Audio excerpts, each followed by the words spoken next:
2014 was the actual year जब हमने Stylox register किया. And then we started with our brand की चलो इस ब्रांड में कुछ बनाते हैं. And we were selling online, market places वगैरह पे ट्रेडिंग करते थे, अलग अलग प्रोडक्ट सेल कर रहे थे. और स्टाइलॉक्स में हमने डेनिम जीन्स फर्स्ट प्रोडक्ट था जो ट्रेड करके सेल करना शुरू किया. तो ऑनलाइन में करते करते we were very good players at one point in time. In I would say 2016 से 18 we were doing really good. But then 2018 and I would say the last 6 months of the year were the major year जब सब कुछ बदल गया. तो actually में उस time पे ये था कि कुछ मेजर कंपनीज थी ऑनलाइन की भी और टीवी की भी जो ऑलमोस्ट बंद हो रही थी या फिर लॉसेस उनके पास चल रहे थे, जिसकी वजह से they stopped paying the vendors.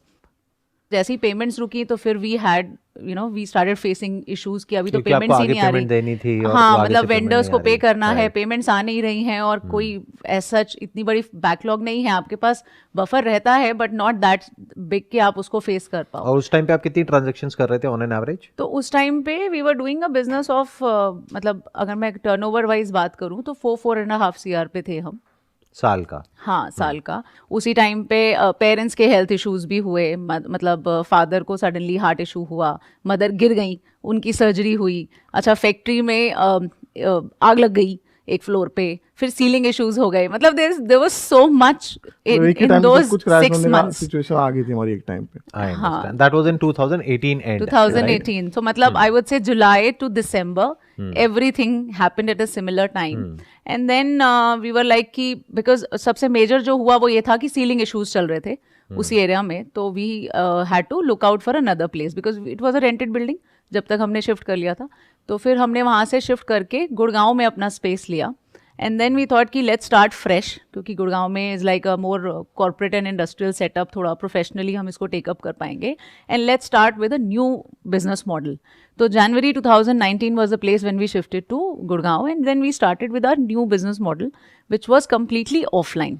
तो हमने ये क्यों प्लान किया, I'll tell you something, कि हमारे पास कैश नहीं था उस टाइम पे.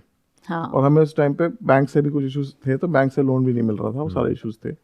व्हाट वी डिड वाज हमने अपने मॉडल को कैश एंड कैरी मॉडल पे लेके आने का सोचा. हाँ. कि हम कैश में ही सेल करेंगे. तो उस मॉडल को हमने कैश एंड कैरी बनाया और आज हम फ्रेंचाइजी मॉडल रन कर रहे हैं. हमारे 20 फ्रेंचाइजी स्टोर्स हैं और 300 हमारे पार्टनर स्टोर्स हैं और सारे कैश एंड कैरी मॉडल पे ही रन करते हैं. और अभी आज की डेट में कितनी रेवेन्यूज हैं आपकी?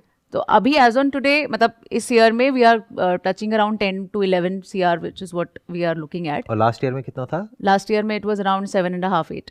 अच्छा, तो अभी आप कुछ इन्वेस्टमेंट वगैरह भी रेज करने का सोच रहे हैं या नहीं? अपने एंड पे ही सारा कुछ कर रहे हैं? अभी तक तो बूटस्ट्रैप है. अभी तक हमारा बूटस्ट्रैप्ड है, but definitely we are in touch with some financial consultants. We are looking at it कि अभी उनका यही है कि भाई आप इस साल में भी अपना बैलेंस शीट वगैरह क्लोज करो and then will create it. तभी मैंने बोला कि हमने कभी अभी इस तरफ वैल्यूएशन की तरफ हम गए नहीं हैं, बट ये ज़रूर है कि अब थोड़ा कॉन्फिडेंस आता है looking at the retailers and franchisee the way they like our products. And now it's like at least आपके बिजनेस में मेन वही है कि अभी हमें वो टेंशन नहीं होता कि पहले क्या था कि बहुत अच्छा किया एक टाइम पे, बट देन वी रियलाइज कि अच्छा सडनली कोई कंपनी बंद हो गई और उसने आपको पे आउट नहीं किया एंड देन यू कोलैप्स. पर एटलीस्ट यहाँ पर आपके पास में क्या है कि you are building things, consumer भी आपसे टच में आ रहा है, फ्रेंचाइजीज के थ्रू हमें कस्टमर का भी फीडबैक आप किसी और पे डिपेंड नहीं हो रहे. मतलब हाँ, हम खुद ही कर रहे हैं. तो आप किसी मार्केट प्लेस पे किसी पे डिपेंड हो गए. अगर उन्होंने अपनी पॉलिसीज चेंज करी या कुछ भी चेंज किया तो आप गए उसके अंदर. तो वो हम चले ही गए थे. मतलब we are right example for that. I understand. हाँ, ऐसा बहुत लोगों के साथ हुआ है पास में और अभी भी होता रहता है. मतलब हल्की सी पॉलिसी चेंज होती है, हल्का सा ट्वीकिंग होती है सर्च के अंदर. अभी वो पहले पेज पे आ रहे होते हैं, एकदम से वो 10वें पेज पे चले जाते हैं. और ये सब चीजें होती हैं. बहुत सारे कंपटीशन तो हमेशा ही रहता है. अभी हमारी जो मार्केट है इसमें भी है, पर वही चीज है कि अभी जो हम क्रिएट कर रहे हैं यहाँ पर रिटेलर्स के साथ में क्या है कि कितने सारे नए लोग हैं कोविड के बाद से. मतलब आप देखो कि कोविड का टाइम ऐसा था जिस टाइम पे ऑफलाइन बिजनेस सबसे ज्यादा हिट हुआ है, क्योंकि कोई बाहर नहीं जा रहा, कोविड के प्रोटोकॉल्स भी थे. ऑनलाइन उस टाइम पे काफी बूस्ट हुआ है. But let me tell you the fact that we have grown at the time of Covid only. अब इसका एक बार स्वॉट एनालिसिस करते हैं आपका जो बिजनेस है उसका. मतलब स्वॉट analysis in the sense strengths, weaknesses, opportunities, threats. तो एक बार सबसे पहले स्ट्रेंथ समझते हैं. आपकी स्ट्रेंथ क्या है? क्योंकि आपके जैसा ही बिजनेस आई एम श्योर हजारों बल्कि लाखों कंपनीज कर रही होंगी इंडिया में. बहुत सारी. तो उसमें आपकी स्ट्रेंथ क्या है? What is the differentiation factor between you versus all those players?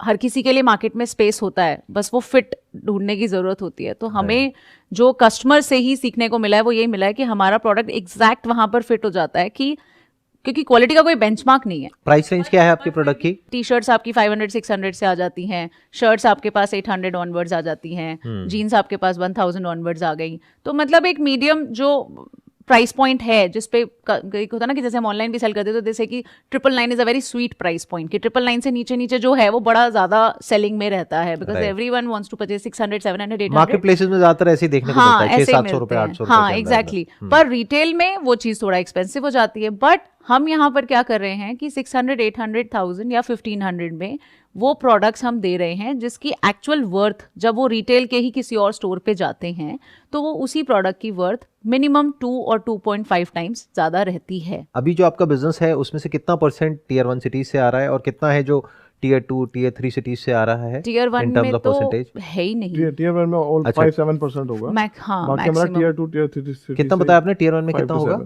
अच्छा 5 to 7%, मतलब ना के बराबर है। नेग्लिजिबल। ज्यादातर टियर 2 और टियर 3 सिटीज सही है।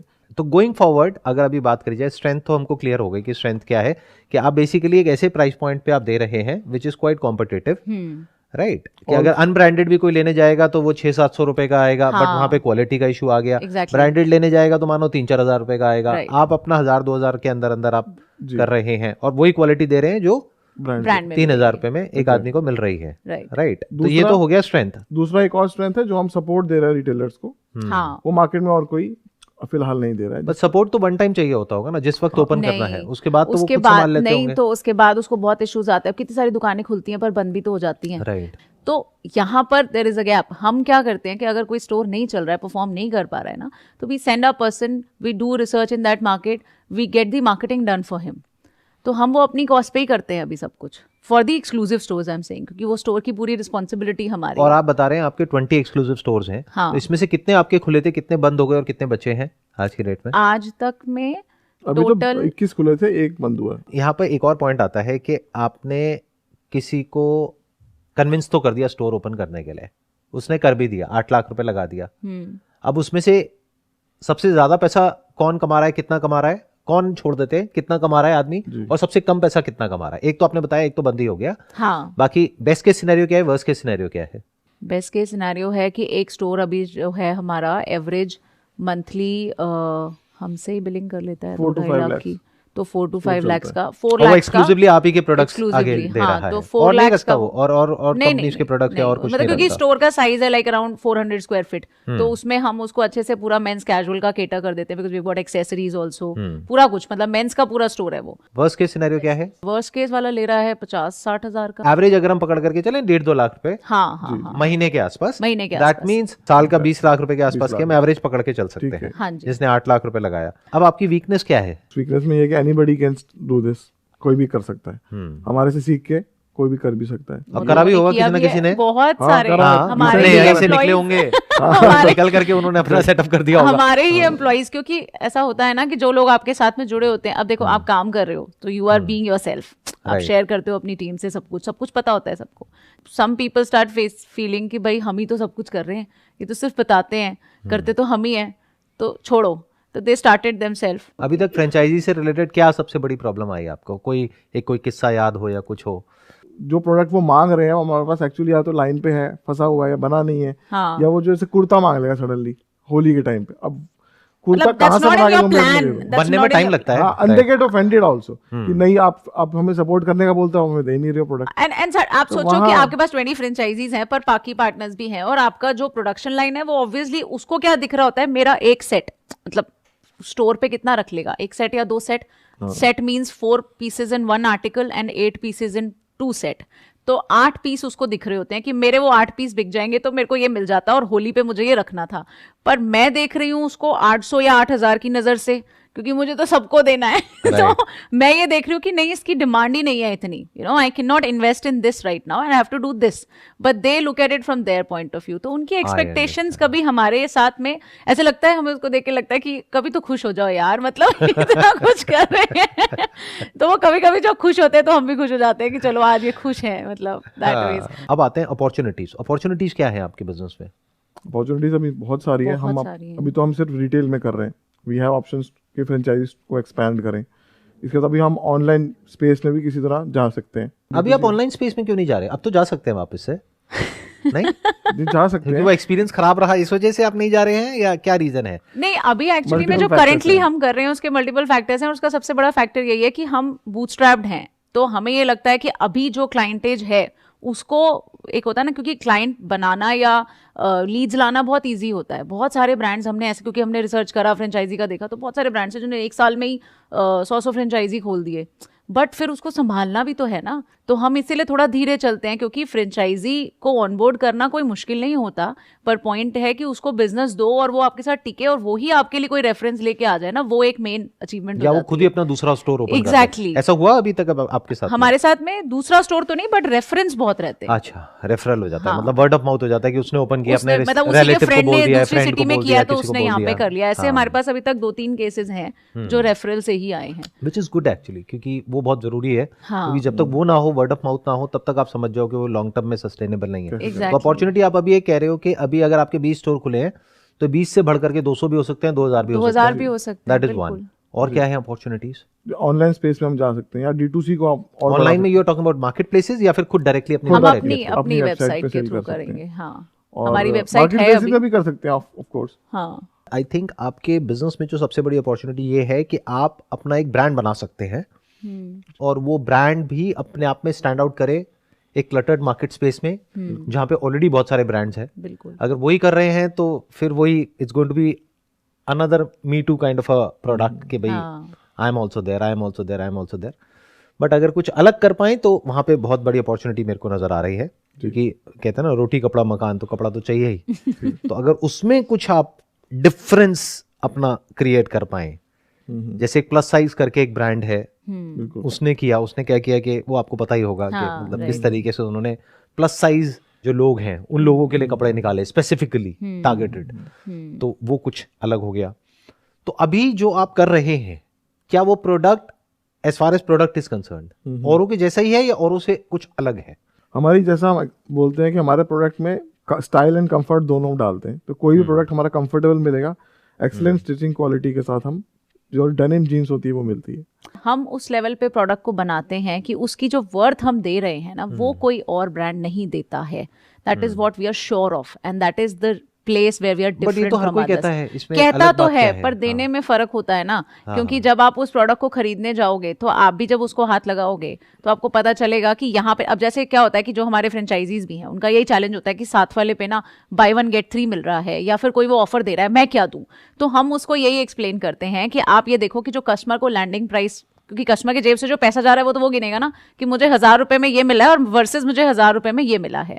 सो वहां पर जब वो कंपैरिजन करते हैं तब उनको दिख जाता है कि वहां पर 1000 रुपए में जो कपड़ा, जो फैब्रिक या फिर जो बात की चीज उनको मिलनी चाहिए वो नहीं मिली है, और यहाँ पर जो उसको फिटिंग मिल रही है, वो 1000 रुपए में जो उसको प्रोडक्ट मिला है उसकी शेल्फ लाइफ बहुत ज्यादा है। वो कस्टमर रिपीट आता है, एक बार में नहीं पता चलता। अब कोई ब्रांड खरीदता है तो वो ब्रांड को इसलिए नहीं खरीदता कि उसका कपड़ा अच्छा है, वो इसलिए खरीदता है क्योंकि वो ब्रांड कॉन्शियस है, उसको ब्रांड की फिटिंग भी पसंद है और साथ में उसको ब्रांड पहनना है, इसीलिए तो खरीदता है। पर वो मेरा प्रोडक्ट तब लेता है जब एक बार उसको फ्रेंचाइजी कन्विंस करता है, बोलता है कि आप एक बार लेके जाओ, it's as good as the brand which you are wearing और may be better than that. But एक बार वो जब ले लेता है तो दूसरी बार वो अपने आप वापस आता है, and then he says that you were right and this is not burning a hole in my pocket also. तो ये हो गई अपॉर्चुनिटीज। अब थ्रेट्स क्या क्या हैं आपके बिजनेस के लिए गोइंग फॉरवर्ड, आप क्या देखते हैं? जैसे कि हमारे साथ रहता है कि कभी भी कोई दूसरा ब्रांड आ जाता है तो उससे थोड़ा सा इफेक्ट हो जाता है। और फिर दूसरा हमारा थोड़ा सा सीजन ओरिएंटेड तो रहता ही है गारमेंट का बिजनेस, क्योंकि अपैरल्स है, ऑफलाइन है, तो सीजन जैसे होता है, सीजन बदलता रहता है। नहीं सीजन बदलता रहता है, वो तो है ही है, पर ये जो चल रहे होते हैं ना, जो हिंदी कैलेंडर के हिसाब से लोग फॉलो करते हैं, क्योंकि हम ना Tier 2 Tier 3 सिटीज में काम करते हैं, तो वहाँ पर क्या होता है कि वहाँ पर ये पंचांग चल रहे हैं, खरमास चल रहे हैं, ऐसी कुछ चीज़ें जो मुझे इतना आइडिया नहीं है, बट हिंदी कैलेंडर के हिसाब से लोग फॉलो करते हैं, तो उसकी वजह से बिजनेस में थोड़े टाइम के लिए अप्स एंड डाउन्स आते हैं। जैसे कोविड का वेव आ गया तो ऑफलाइन स्टोर्स पे नहीं चलेगा। आई थिंक आपके बिजनेस के लिए एक बहुत बड़ा थ्रेट ये नहीं है कि धीरे धीरे लोग ऑनलाइन में ज्यादा परचेजिंग करते चले जा रहे हैं? It can be, but I feel sir offline तो हमेशा से क्रेज रहा है। जब ऑनलाइन शुरू हुआ था तब हमेशा यही बोलते थे ना कि अब तो ये ब्रिक एंड मोटर स्पेस खत्म हो जाएगा, अब तो रिटेलर्स का कुछ बचे, पर ऐसा कभी हुआ नहीं और कभी होगा भी नहीं, बिकॉज हाई स्ट्रीट शॉपिंग कह लो या कुछ भी कह लो, ये लोगों के लिए एक फन भी होता है। ऑनलाइन स्पेस पे शॉपिंग दुनिया करती है और बहुत बढ़ता भी जा रहा है विद टाइम, बट ऑफलाइन उसकी वजह से कम नहीं हो रहा है। When we were reading about it, I was reading कि वो डबल ही हो रहा है। रिटेल का स्पेस जो है वो ठीक है कि वो कोविड की वजह से थोड़े टाइम के लिए इम्पैक्ट हुआ था, बट अदरवाइज कोई ऐसी सिचुएशन जब तक नहीं आती है, लोगों को तो मजा आता है बाहर जाके शॉपिंग करने में और खरीदने में और देख के लेने में। जब तो ऑनलाइन ब्रांड ऑफलाइन आ रहे हैं, ऑनलाइन ब्रांड्स भी तो ऑफलाइन स्टोर अपना खोल ही रहे हैं ना, to have that actual presence, क्योंकि एक्चुअल बायर तो वहीं रोड्स पे ही है। What I want to understand from you guys is, because आपको इतने सालों का एक्सपीरियंस हो गया है, आपने बिजनेस में अप्स एंड डाउन्स भी देख लिए। 2015 में शुरू किया, 2018 में सब खत्म हो गया, फिर वापस से 2019 में शुरू किया और आज अच्छा खासा आपका काम चल रहा है। तो based upon your understanding and experience, अगर कोई बिजनेस शुरू करना चाहता है तो उसको ऐसी क्या टिप्स आप देना चाहेंगे, मे बी 1 ईच या 2 ईच, व्हाटएवर, जो भी आप टिप्स देना चाहेंगे उन लोगों को जो कि अभी अपना कुछ करने का सोच रहे हैं? सबसे पहले मैं बोलूँगा, अगर कोई मैन्युफैक्चरिंग का बिजनेस डालना चाह रहा है तो उसके पास 3 से 4 महीने का पैसे का बैकअप बहुत ज़रूरी है, क्योंकि किसी महीने ऊपर नीचे होना ही होना है गारमेंट की लाइन में। तो उसके पास जो एक्सपेंसेस का खर्चा है वो मैनेज करने के लिए फंड हमेशा रेडी रहना चाहिए। और दूसरा मेरा मानना है कि कोई भी काम अगर कर रहे हैं तो हमारा दोनों का एक्सपीरियंस हमने शेयर किया कि हम लोग काम ना जानते हुए भी कूद जाते हैं कि लेट्स डू इट, पहले कूद जाते हैं फिर तैरना सीख रहे हैं, which is not a good approach. उसमें हमने गलतियाँ करी हैं। तो अगर वो फील्ड से रिलेटेड ही बिजनेस करें जिसकी नॉलेज है, तो it will be much easier for them to scale up easily. That's what I think. I understand. आप भी कुछ ऐड करना चाहेंगे यहाँ पे? मेरा तो इतना इंडस्ट्री स्पेसिफिक नहीं है, क्योंकि जैसे विशाल ने बोला हम तो कूद जाते हैं, उसके बाद सीखा है। तो उसके बाद भी आज तक भी अब ये तो सीख लिया है कि ऐसे ही हमेशा नहीं कूद जाना है, पहले रिसर्च करो, समझो, कोई मेंटोर ले लो, इट्स ऑलवेज बेटर। बट मैं तो यही बोलूंगी कि जो भी लोग बिजनेस करना चाहते हैं या फिर किसी भी तरीके का कोई ड्रीम रखते हैं कि I want to achieve this in life, उसको जैसे हम बुक्स में भी पढ़ते हैं बहुत सारी मोटिवेशनल, आप तो मोटिवेशन से भरपूर हो, आपकी वीडियोस लोग देखते हैं, पर उसको इम्प्लीमेंट करना बड़ा मुश्किल होता है। उस प्रोसेस में हम फेल भी बहुत बार होते हैं। तो अगर हम बस ये मेक श्योर कर लें कि हमें हारना नहीं है and we just need to keep going, कुछ मर्जी हो जाए। मतलब मुझे तो पर्सनली यही लगता है कि कितनी बार बिजनेस में ऐसी सिचुएशन आई है जहां पर ऐसे हुआ कि बस अब बहुत हो गया, नहीं करना, बट उसके बाद next day morning you are just getting ready as if it's your normal ritual and you are just going back to office again and doing the same things again, and then you realize कि भाई वापस तो देखना नहीं है, करना तो यही है, तो let's just keep doing this, हार नहीं माननी। एंड स्पेशली अगर कोई फीमेल है तो उसको तो बिल्कुल नहीं माननी चाहिए, क्योंकि उस पर लोगों को पहले बहुत ज्यादा डाउट होते हैं कि इससे कुछ नहीं होगा। तो बस उतना सही है। जो ऋतिका, इस चैनल के थ्रू मैं भी ये बोलना चाहूँगा सबके सामने कि जो स्ट्रेंथ ऋतिका में जनरेट करती है ना, पॉजिटिविटी पूरे बिजनेस में, no one can do it. कभी भी बिजनेस कितना डाउन भी हमारा गया है, बट मैं समटाइम्स मैं बोलता हूँ यार नहीं हो रहा, लेट्स गिव अप। कभी कभी ऐसा सिचुएशन आया है बिजनेस में, बट ये जो पावर प्रोवाइड कराती है ना वो एक वापस से स्पार्क आ जाता है कि नहीं यार करना तो है। आप में से मेरी वीडियो ज़्यादा कौन देखता है? आप देखते हो, तो ये मेरे लिए कॉम्प्लीमेंट नहीं हुआ क्योंकि आई थॉट ये देखते होंगे जो पावर प्रोवाइड कराते हैं। नहीं, but meeting you itself is a pleasure और बहुत सारी पॉजिटिविटी आ जाती है। वीडियोस तो खैर आज भी सुनी है मैंने सुबह। मतलब मैं तो तब से सुन ही रही हूँ, जब से ये डिस्कशन हुआ है तब से मैं ज्यादा सुन रही हूँ, तो शायद उसका इफेक्ट है आज। But I think so it's all about your personality only ना। जैसे आपका, आप तब से पॉजिटिव थोड़ी ना हुए होगे जब आपने वीडियोस डालनी शुरू करी। Obviously you had that positive mindset, तभी तो आपने सोचा कि चलो शुरू करते हैं। तो बस उतना सही। पॉजिटिविटी इज नथिंग बट ये समझना कि अगर हम कोई भी काम ऐसा कर रहे हैं जो कि आज से पहले हमने नहीं किया है और उसका कोई ट्राइड और टेस्टेड पाथ नहीं है, हाँ। जैसे कि जॉब का तो अपना एक ट्राइड एंड टेस्टेड पाथ है, यहाँ पर एंटरप्रेन्योरशिप में कोई पाथ नहीं है। नोबडी कैन टेल यू कि क्या करना चाहिए, कैसे करना चाहिए, उन्हें खुद ही नहीं पता राइट क्योंकि वो जिस तरीके से कर रहे हैं, आप जो कर रहे हो वो अपने आप में डिफरेंट बॉल गेम है ऑलटुगेदर। तो इतना एक इंसान को पता होना चाहिए कि कोई बात नहीं, इसमें बार बार हम फेल होंगे and failure is part of success. बिल्कुल। तो फेलियर से डरना नहीं है, घबराना नहीं है, आगे बढ़ते रहना है। अपने आप कहीं ना कहीं कोई ना कोई रास्ता खुलता ही है, मिल ही जाएगा। जैसे आप लोगों को मिला है रास्ता, तो आई एम श्योर जो वो लोग जो अभी देख रहे हैं वो भी अपना कुछ करेंगे तो उनको भी रास्ता मिलेगा, क्यों नहीं मिलेगा। चलिए, wish you all the best, thank you so much for coming, it's a pleasure meeting you, pleasure talking to you, thank you so much.